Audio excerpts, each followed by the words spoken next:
Hey, We're Marianas Trench. And your watching 24 hours. podcast. Thank you. Period. T-minus 4, 3, 2, 1. Following is a 24 hours podcast. Ladies and gentlemen, Marianas Trench. Ian, Matt, Josh, Mike. First of all, guys, let's talk about the origin of the name. What's the story behind Marianas Trench?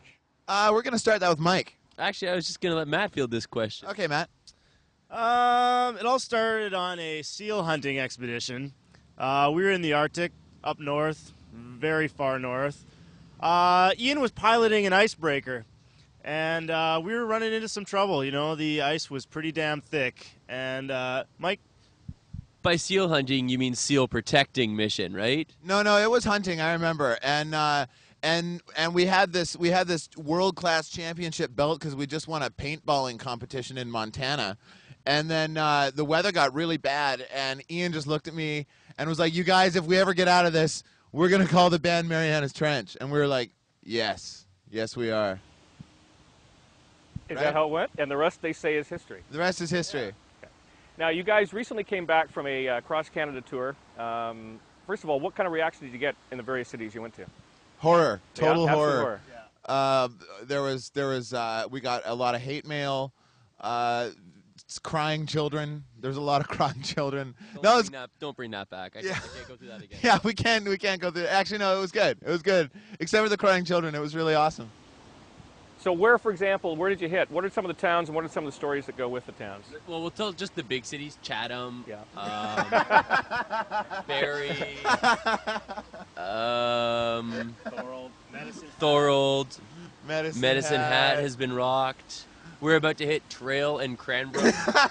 It's just a metropolitan tour. Okay. Yeah, only major cities. Now, let's talk about the hooking up of you guys. You guys were McGee grads. Yes. Okay, so you were in the choir together. No.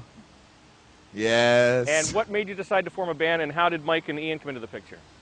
I knew Matt, and we had sort of sung together in choir and stuff, and I actually found Ian in an ad in the Georgia Straight, and Under bands, I hope. Actually, no, he was trying to apply for a job at Madame Cleo's over there, and you know, I went in for a rub and tug, and then he was like, "By the way, I play drums," and I was like, "Well, if you play drums anyway, like you rub and or tug, you got the gig." But really, I called Ian, and he said, or his message was like a Chinese to English translation, saying, "Excuse me, I am lost. Please help me." Weibo chi wa me la lu sing yu dang ma. And as soon as I heard that, I knew he was the guy, quite honestly. And then Ian knew Mike because they had played in a band together before, and on we went. On we bloodily stagger. It was against my better judgment to let Mike in the band, but they made me. Do you now look at this, Ian, and think, what the hell did I get myself into? Are you happy with this? No. How about being on TV, the Much Music gigs and stuff like that? I mean, obviously that's a big major stepping point or stepping stone for a Vancouver band. How did you feel about that? It's awesome. It's really cool. It's really cool just because it's such a massive platform to showcase your material on, you know, and it's really interesting to see the reactions to us growing so much stronger now that there's some support, some great support from Much and stuff like that. Just little things, even like, you know, you show up to the show and people actually know who you are before you go on stage and stuff like that. To us at this point, it seems pretty cool, you know. I mean, I'm sure maybe the novelty of that will wear off, but yeah, I think it's really awesome just because there's so many more people that you can get your music to that way. You finally have your CD released. That's got to be a major accomplishment. How do you feel about that? We've been waiting a really long time, and we worked really, really, really hard on it, and it's pretty exciting. I know it actually goes without saying, but I think the most major accomplishment is the fact that it actually debuted #1. I mean, We've already shipped triple or quadruple platinum. Quadruple platinum, which is a first. It's a first. I'm not going to lie. 24. A new band. It's a little bit above average. Yeah, actually. that's a nice accomplishment. Yeah, the weird thing is that in no way is this supposed to be related, but all of a sudden the band is now in huge debt because apparently we bought the equivalent of 4 platinum levels of CDs pre-order. But it's in no way related to the fact that we've already shipped quadruple platinum. It's all smoke and mirrors. Where did the jump come from? Jump? The rock star jump. Have you been working on that for years? The rock jump. My rock jump? I've never talked about my rock jump in an interview before. Have you ever seen him walk? He doesn't walk. He just jumps. He does. Yeah, Yeah. I just jump my way around the city from town to town. They don't call him Tigger for nothing. That's true. That's totally true.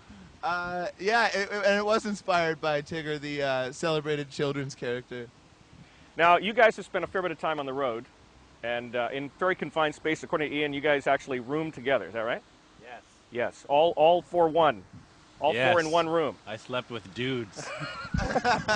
And you lived to talk about it. So I'm going to ask you some questions. First of all, speak up, anybody. Who is the biggest slob in the band? Matt. Matt. Matt. Definitely. It's Matt. It's Matt. Look at him. We're trying not to pick on him, but Okay. Who's the most anal? And I mean that in the best possible way. Who's the most anal of the band? Ian. Ian. I'll take that. Ian, or possibly Mike, depending on what it's about. it does depend on what it's about. If it's about actual band things, I'd maybe say Mike. I'm not sure. It depends. It's a tie. Maybe it's a tie. Who's the best with money? Mike. Mike. Who's the worst with money? Me. Okay. What are you talking about? You're going to say that to me while I'm wearing a pair of $400 sunglasses? Come on! Who spends the most time in front of the mirror? Josh. Who smells the worst? Who He is thinks being pretty will hide the smell. who is the most likely to hook up on the road? Matt. Who is the least likely to hook up on the road? Don't say it. Probably any of the rest of us, actually. Who's the most likely to cry during a sad movie?